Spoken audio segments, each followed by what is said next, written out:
आजा।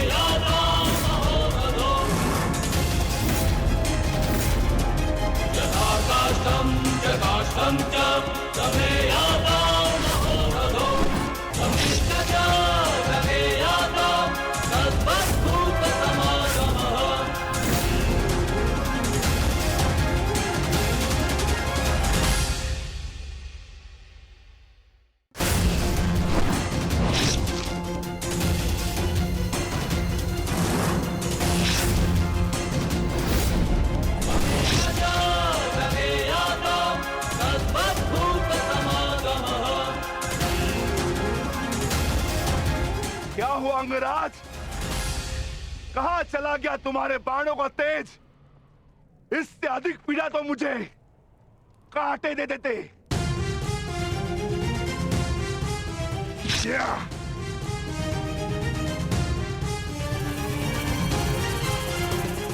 कदाचित तुम भूल रहे हो अंगराज, जिसने तुम्हारे बाणों को उनकी सीमा दिखला दी। मैं उस महाबली घटोत्कच का पिता।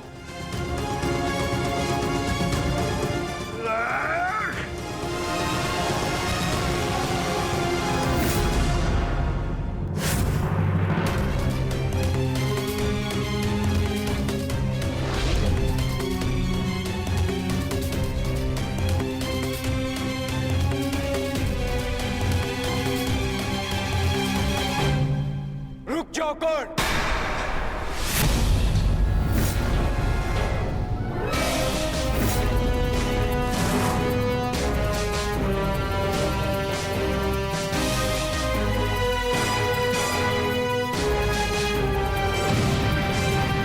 अपनी अमोघ शक्ति खो दी तो नियम भूल गए कि धनुर्धर केवल धनुर्धर से ही द्वंद करेगा, गदाधारी से नहीं। किंतु जिस पक्ष से तुम ये युद्ध लड़ रहे हो,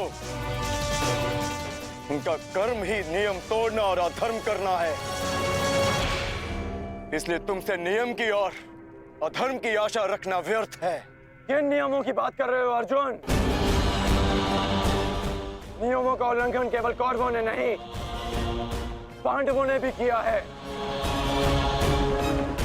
मेरे शक्ति बाण से तुमने स्वयं को बचा लिया, परंतु मेरी एक बात स्मरण रखना कि एक योद्धा अपने अस्त्र शस्त्र का दास नहीं होता। अस्त्र शस्त्र योद्धा के दास होते हैं।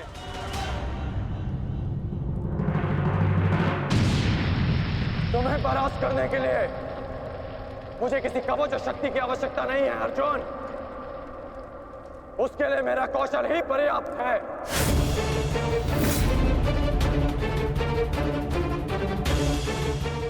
अब ना ही मेरे पास कोई शक्ति है और ना ही कोई कवच, इसलिए सावधान, क्योंकि अब मेरे बाण पहले से भी अधिक शक्तिशाली होंगे। बच सको तो बच लो अर्जुन।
मैं तुम्हें अब जीवित नहीं छोड़ूंगा।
रुक जाओ।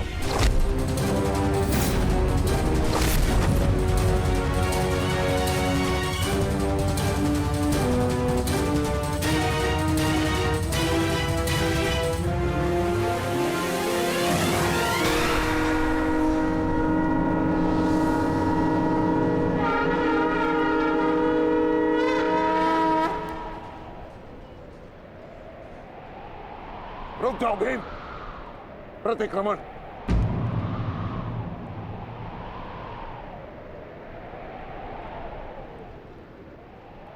प्रतिक्रमण की मांग की है मैंने, रुक जाओ। और मुझे प्रतिकार की मांग है आचार्य, प्रतिकार की। अपने पुत्र के प्राणों पर बनाई तो प्रतिक्रमण चाह रहे हो? नहीं भीम, मेरी मंशा केवल और केवल सभी योद्धाओं को एक प्रहर का विराम देने की है।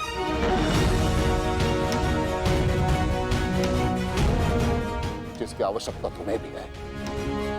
जाओ, अपने पुत्र का अंतिम संस्कार कर लो। ठहरो भीम।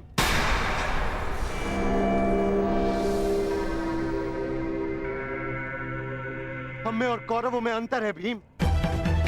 गुरु द्रोण ने प्रतिक्रमण की मांग की है और हमें उनकी इस मांग का सम्मान करना होगा।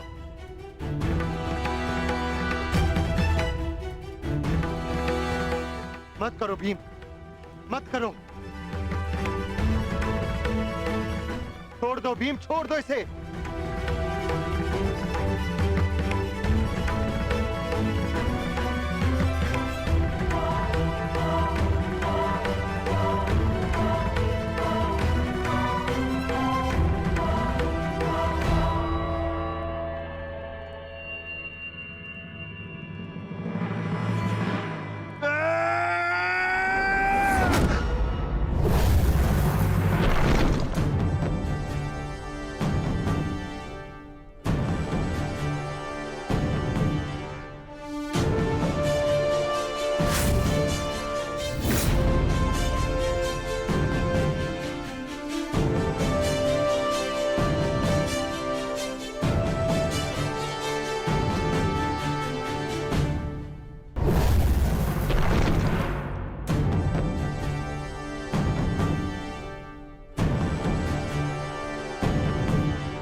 अश्वत्थामा,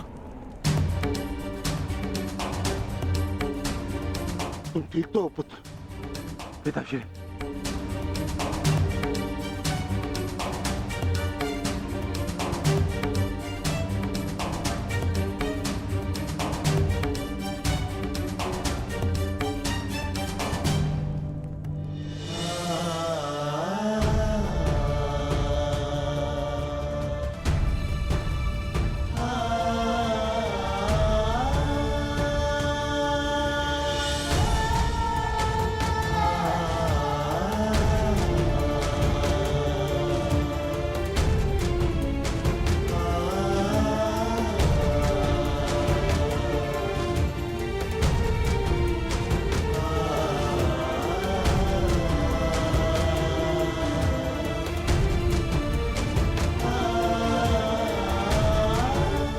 सब का जन्म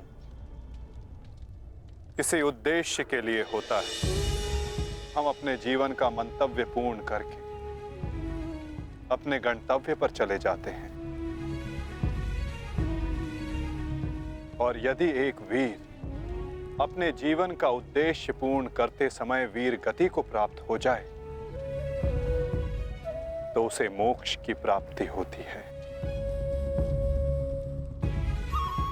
तुमने सबके लिए जो कुछ भी किया उसके लिए सभी तुम्हारे ऋणी रहेंगे पुत्र। तुम्हारा ये बलिदान व्यर्थ नहीं जाएगा घटोत्कच। और इन्हीं बलिदानों से हम इस युद्ध में विजय पा सकेंगे। जिस भविष्य के लिए हम ये विजय चाहते हैं माता, क्या उसके लिए वर्तमान का बलिदान करना उचित है? पुत्र की हत्या हो जाए और पिता जीवित रहे, ये कैसा न्याय है माता? ये न्याय नहीं पार्थ, यही नियति है।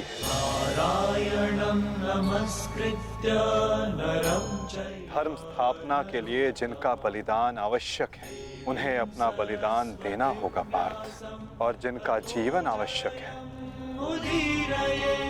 उन्हें संघर्षों का और दुखों का भार उठाकर अपना जीवन जीना होगा। और इस युद्ध के लिए, इस धर्म स्थापना के लिए तुम्हारा जीवन आवश्यक था। और घटोत्कच का बलिदान।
बहुत हो गया प्रतिक्रमण, अब प्रतिकार होगा।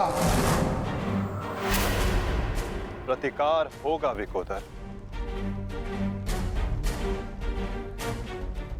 और वो भी उचित स्थान पर।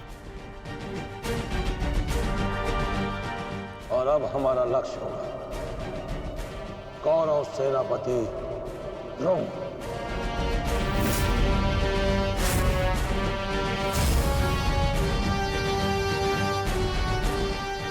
हाँ पिताश्री,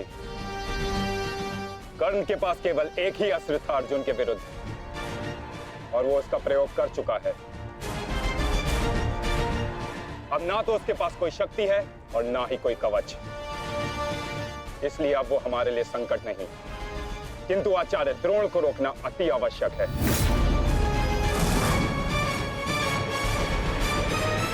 उन्होंने आज भी हमारी सेना को बहुत भारी क्षति पहुंचाई है। अब द्रोण का वध आवश्यक है।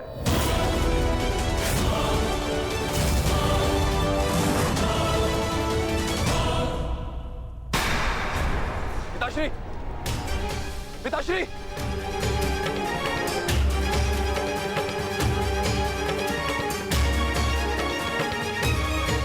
मैं कायरों की भांति युद्ध भूमि छोड़कर नहीं जाऊंगा। मैंने मित्र दुर्योधन को वचन दिया और मैं अपना वचन नहीं तोड़ सकता। एक बात का स्मरण रहे अश्वत्थामा, कि धर्म अधर्म की बात करना हमें शोभा नहीं देता।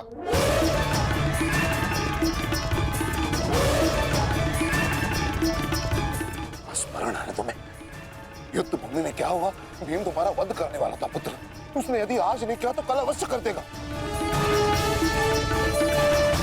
मेरे पास तुम्हारे मृत्यु देखने का साहस नहीं है, उतनी शक्ति नहीं है मेरे पास, उतनी शक्ति नहीं है मेरे पास पुत्र।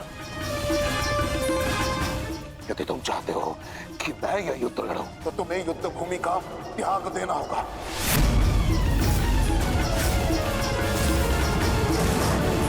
वचन दो मुझे कि तुम युद्ध भूमि का त्याग कर दोगे। वचन दो।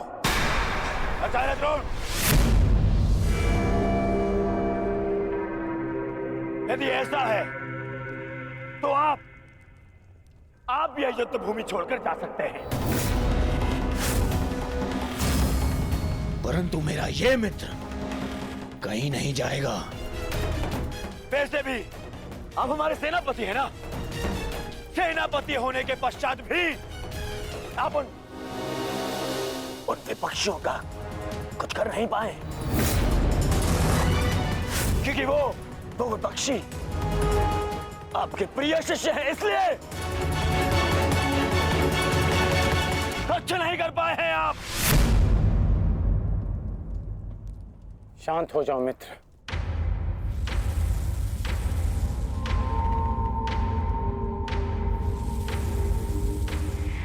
मित्र दुर्योधन सत्य कह रहे हैं।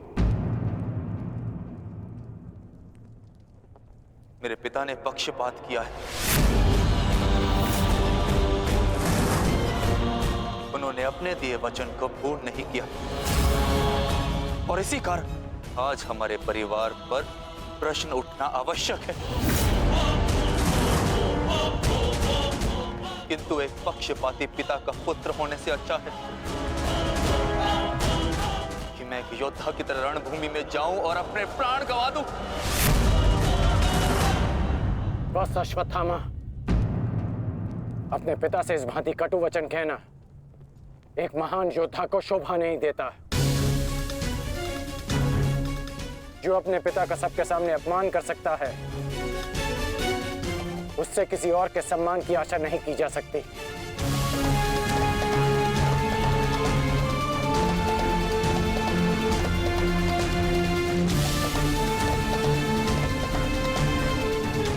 क्षमा कर दीजिए पिताश्री, परंतु मैं इस युद्ध भूमि को छोड़कर कहीं नहीं जाऊंगा।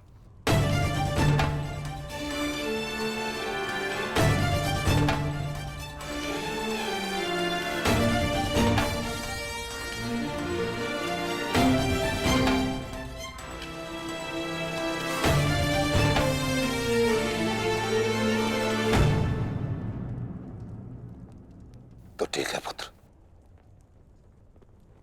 मैं तुम्हारी इच्छा का मान रखता हूं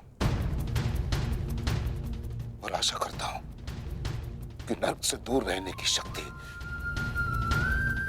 तुम्हारे पिंडदान में हो।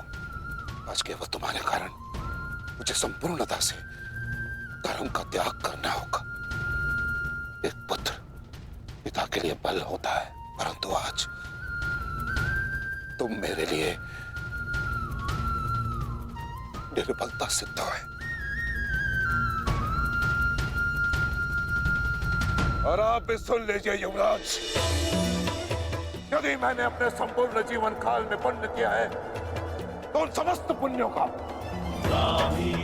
मैं कवच निर्मित करता हूं। यदि अपने जीवन में मैंने अपने शिष्यों को समान रूप से देखा होगा तो इस कवच को कोई नहीं फेंक सकता, कोई नहीं। यदि मैंने अपने शिष्यों को संभावना से कम और समर्पण से अधिक शिक्षा नहीं दी होगी तो आज मेरे हाथों से मेरे शस्त्रों को कोई नहीं छीन सकता। इसलिए मैं भारद्वाज पुत्र द्रोण प्रण लेता हूं कि इस कुरुक्षेत्र में जो योद्धा मेरे समक्ष आएगा मैं उसका वध कर दूंगा।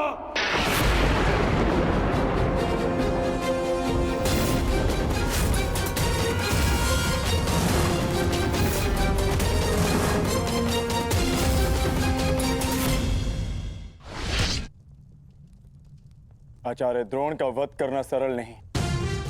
परशुराम के दिए गए उनके पास ऐसे कई अस्त्र हैं जिनका हमें अनुमान तक भी नहीं। मेरे पुत्र का जन्म केवल द्रोण के वध के लिए हुआ है। मुझे पूर्ण विश्वास है कि मेरा पुत्र अपने जीवन के इस उद्देश्य में अवश्य सफल होगा।